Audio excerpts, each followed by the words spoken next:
Assalamualaikum warahmatullahi wabarakatuh. Kelas 4 yang selalu semangat. Mudah-mudahan dalam keadaan sehat semuanya ya. Berikut Ibu bantu kalian untuk lebih memahami materi dalam persiapan PAT, khususnya matematika di kelas 4.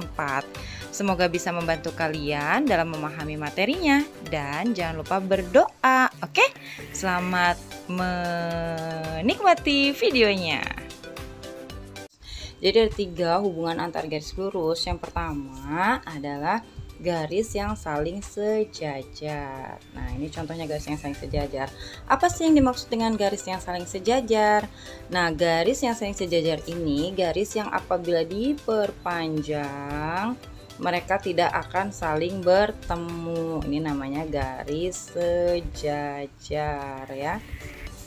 Contohnya ada rel kereta api ya, ada tepi buku kamu, terus pinggir-pinggir papan tulis dan banyak lagi. Terus selain garis sejajar, ada juga yang kedua adalah garis yang saling berpotongan atau yang bertabrakan.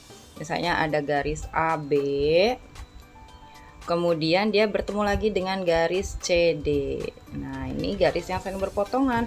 Berpotongannya di mana? Berpotongannya di tengah-tengah. Nah, ini dia berpotongan di sini. Jadi kedua garis yang saling bertabrakan namanya garis yang berpotongan. Kemudian yang ketiga ada garis yang berhimpit.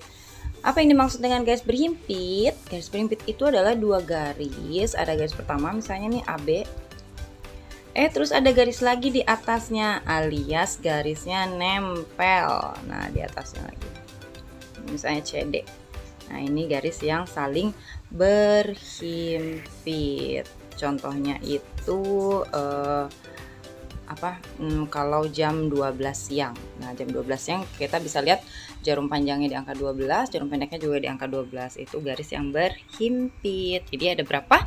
Ada yang pertama ada garis sejajar, kemudian ada yang berpotongan, dan yang berhimpit ya.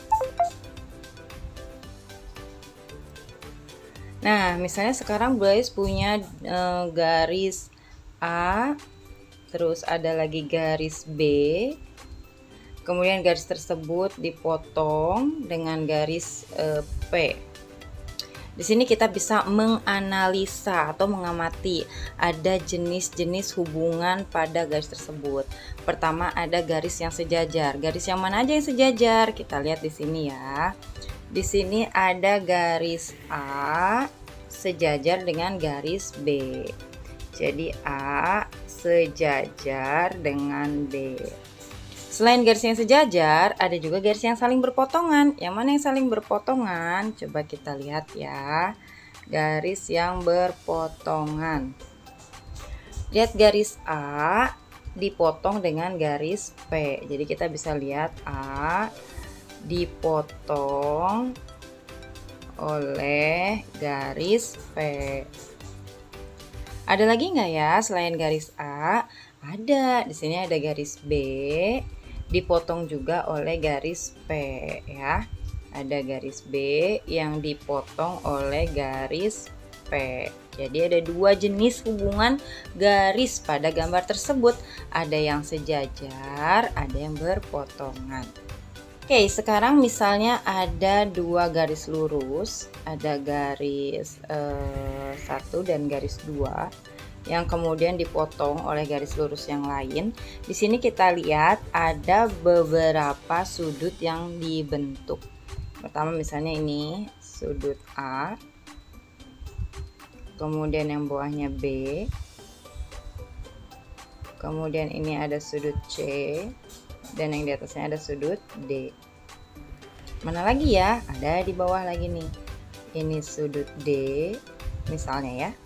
Ini sudut E, kemudian di sebelahnya ada sudut F, dan yang sebelah lagi ada sudut G. Nah, ada beberapa teori yang bisa kita jelaskan di sini ya. Jadi kalau ada dua garis lurus yang dipotong, dua garis sejajar yang dipotong, ada beberapa sudut yang besarnya pasti sama. Yang pertama ada sudut sehadap. Nah, yang dimaksud dengan sudut sehadap adalah yang arahnya sama. Misalnya sudut A, lihat arahnya ke atas, ke sini ya. Berarti sudut A sehadap atau besarnya sama dengan sudut yang arahnya sama juga. Yang mana? Nah, ini D, arahnya sama ke sana. Berarti besar A sama dengan besar D. Kemudian yang mana lagi ya? Misalnya lagi sudut E, kita lihat sudut E. Sudut E arahnya kemana? Ke bawah. Kita lihat yang arahnya ke bawah, ada sudut B yang arahnya ke bawah. Berarti sudut E sehadap dan sama besar dengan sudut B. Cari lagi. Misalnya sekarang kita ke D. Lihat D, arahnya mangapnya nih ke atas. Kita cari sudut mana lagi yang arahnya mangapnya ke atas nih, yang terbukanya ke atas. Ada sudut G. Berarti sudut D sehadap dan sama besar dengan sudut G. Yang terakhir, sudut C. Lihat sudut C ke arah bawah mangapnya nih atau terbukanya. Yang mana yang arahnya ke bawah juga? Ada sudut F. Nah, ini namanya sudut C sehadap dan sama besar dengan F. Itu sudut yang sehadap. Nah, selain sudut-sudut yang sehadap, ada juga sudut lain yang besarnya sama adalah sudut yang saling bertolak belakang, yang belakang-belakangan. Coba kita cari sudut manakah yang saling bertolak belakang. Nah, misalnya di sini ada sudut L ya. Sudut L membelakangi sudut N, artinya sudut L itu bertolak belakang dengan N dan besarnya pasti sama. Jadi kalau L 100, N-nya juga 100. Yang mana lagi? Misalnya sudut R. Nah, R. Kita lihat di belakang R ada siapa? Ada P. Berarti sudut R bertolak belakang dan sama besarnya dengan P. Jadi kalau R-nya 50, P-nya juga 50. Sekarang coba kita lihat K. Nah, sudut K di belakangnya ada sudut M. Maka sudut K bertolak belakang dan besarnya sama dengan sudut M. Jadi kalau K-nya 20, M-nya juga pasti 20. Yang terakhir ada sudut O. Kita lihat di belakang sudut O ada sudut Q. Berarti sudut O bertolak belakang dengan sudut Q dan besarnya juga sama. Ada sudut-sudut yang sama besar terhadap dua garis sejajar yang dipotong, yaitu sudut yang saling sehadap dan yang berpotongan. Ingat, mereka besarnya sama ya. Sekarang kita lihat contohnya. Oke, sekarang kita lihat di sini ada contoh dua garis sejajar yang dipotong, ada sudut A, B, C, D, E, F, G, H yang terbentuk. Diketahui A-nya adalah 100 derajat. Nah, ini 100 derajat. Sekarang kita akan mencari tahu besar sudut yang lain. Ingat, tadi besar sudut yang saling sehadap besarnya sama. Besar sudut yang saling bertolak belakang juga sama. Coba sekarang kita cari dulu sudut A yang sehadap dengan sudut A yang mana aja. Nah, A lihat terbukanya ke arah atas. Kita cari yang terbuka ke arah atas adalah sudut H. Nah, berarti sudut H juga 100 derajat. Selain sehadap, sudut yang saling bertolak belakang juga besarnya sama. Kita cari yang ada di belakang A, yaitu C. Berarti besar C juga 100 derajat. Sekarang di belakang sudut H ada sudut apa? Ada sudut F. Nah, berarti sudut F juga 100 derajat. Bagaimana dengan sudut yang lain? Misalnya sudut B. Nah, sekarang kita mau mencari sudut B. Nah, untuk mencari sudut B, kita perhatikan A dan B ini membentuk sebuah garis lurus. Nah, besar garis lurus itu sudutnya adalah 180 derajat. Sedangkan A tadi diketahui adalah 100. Berarti kita kalau mau nyari B tinggal kurangi saja. 180 dikurangi 100. Maka hasilnya adalah 80 derajat. Kalau sudah tahu sudut B ini 80 derajat, kamu tinggal cari sudut yang sehadap dengan B.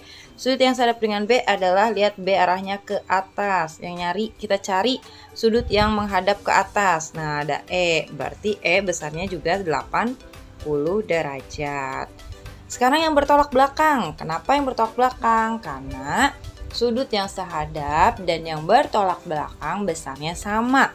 Kita cari yang ada di belakang B. Ada D, berarti besar sudut D juga 80 derajat. Sekarang kita cari yang ada di belakang E. Yang di belakang E ada sudut G, berarti G juga 80 derajat. Jadi diingat kembali, besar sudut yang saling sehadap dan yang bertolak belakang adalah sama. Oke, sekarang kita akan belajar macam-macam sudut. Sudut ada beberapa macam. Yang pertama, yang terbukanya kecil, namanya sudut lancip. Kemudian ada yang saling tegak lurus. Nah, ini yang seperti huruf L namanya sudut siku-siku. Dan ada sudut yang terbukanya besar. Ini namanya sudut tumpul. Nah, sudut siku-siku yang seperti huruf L besarnya 90 derajat. Sedangkan sudut lancip karena terbukanya lebih kecil dari siku-siku, maka besarnya lebih kecil dari 90. Contohnya berapa? Contohnya 10 derajat, 20 derajat, 30 derajat ya, dan banyak lagi. Yang penting di bawah 90 derajat. Nah, sedangkan sudut tumpul karena terbukanya lebih lebar dari 90 derajat, berarti besar sudutnya lebih dari 90 derajat. Coba berapa aja yang besarnya 90 derajat? Betul banget, ada 100 derajat, 120, 130, dan banyak lagi. Nah, selain sudut lancip, sudut siku-siku, dan sudut tumpul, ada juga namanya sudut garis lurus. Nah, besarnya 180 derajat. Jadi kalau ada sudut lurus, diketahui sudut A di sini 30 derajat. Kamu mau tahu sudut yang lainnya berapa? Kamu tinggal mengurangi aja, 180 dikurang 30. Hasilnya 150 derajat. Gitu ya. Oke, sekarang kita lanjut pada sudut segitiga. Nah, kita perhatikan di sini ada sebuah segitiga. Jumlah sudut pada segitiga semuanya adalah 180 derajat. Jadi misal diketahui di sini 50 derajat. Di sini 60 derajat. Kita mau tahu berapa sih besar sudut yang lainnya? Nah, kamu tinggal mengurangi saja. 180 dikurang jumlah sudut yang lain, yaitu 50 dan 60. Berarti 180 dikurang, ini dijumlahkan hasilnya 110. Maka hasilnya 70 derajat. Berarti besar sudut yang ditanyakan adalah 70 derajat. Contoh yang lain, misalnya ada sebuah segitiga siku-siku. Diketahui sudut yang satu misalnya di sini 40 derajat. Kita mau cari sudut yang lain. Nah, yang ini misalnya berapa ya besar sudutnya? Harus diingat bahwa tadi jumlah sudut pada segitiga adalah 180. Kamu tinggal mengurangi dengan jumlah sudut yang lain. Adalah 40 derajat. Dan ada sudut siku-siku. Tadi diberitahu bahwa sudut siku-siku itu besarnya pasti 90. Maka kita tinggal menghitung 180 dikurang jumlah dari 40 dan 90 adalah 130. Maka hasilnya adalah 50 derajat.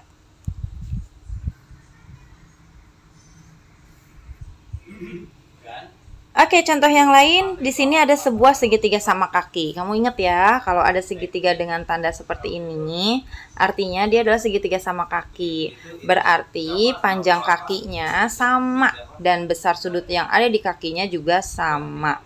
Misalnya diketahui di sini sudut pada kakinya adalah 50 derajat. Kamu disuruh cari sudut yang ada di atas besarnya berapa? Ingat, besar sudut siku-siku adalah besar sudut pada segitiga adalah 180. Kamu tinggal mengurangi sudut yang lainnya. yaitu 50, dan yang di kanan juga pasti 50 karena dia sama kaki. Berarti 50 tambah 50. Maka kamu tinggal ngitung 180 dikurang jumlahnya adalah 100. Jadi hasilnya 80 derajat. Nah, contoh berikutnya, kalau segitiga sama kaki diketahui sudut di atasnya 70. Kamu disuruh cari sudut yang ada di kakinya. Bagaimana nih caranya ya? Kita ingat bahwa sudut pada segitiga adalah 180. Kamu tinggal mengurangi sudut yang lain, yaitu 70. Ya Bu, kok cuma satu yang diketahui? Ya nggak apa-apa, gampang. Ini hasilnya adalah 110. Nah, 110 ini untuk kedua kaki. Berarti masing-masing kaki berapa ya? Ya kamu tinggal bagi 2 karena kakinya ada 2, sudut di kakinya ada 2. 110 dibagi 2 berapa? 55 derajat. Sekarang untuk segi 4. Jumlah sudut pada segi 4 adalah 360 derajat. Kalau tadi segitiga kan 180. Kalau segi 4 itu 360. Misal diketahui sudut yang atas ini 110. Yang atas misalnya 100. Nah, yang bawah 80. Kita mau tahu sudut yang satunya berapa? Berarti kamu tinggal mengurangi antara 360 dengan jumlah sudut yang lainnya, yaitu 100, 110 dan 80. Maka 360 dikurang ini dijumlah 210 tambah 80 290. 360 dikurangi 290 hasilnya 70 derajat.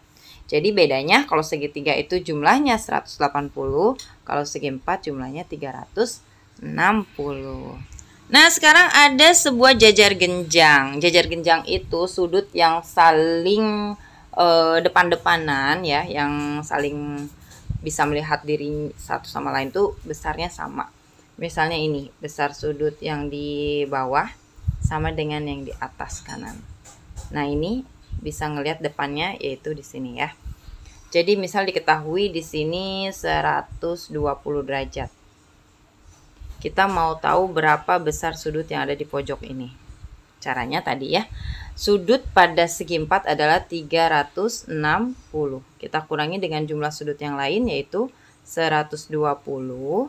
Ini 120, di depannya juga 120. Berarti 360 tinggal dikurangi 240. Berapa ya? Hasilnya 120. Nah, 120 ini untuk dua sudut atas dan sudut bawah. Berarti hasilnya tinggal dibagi 2, yaitu 60 derajat.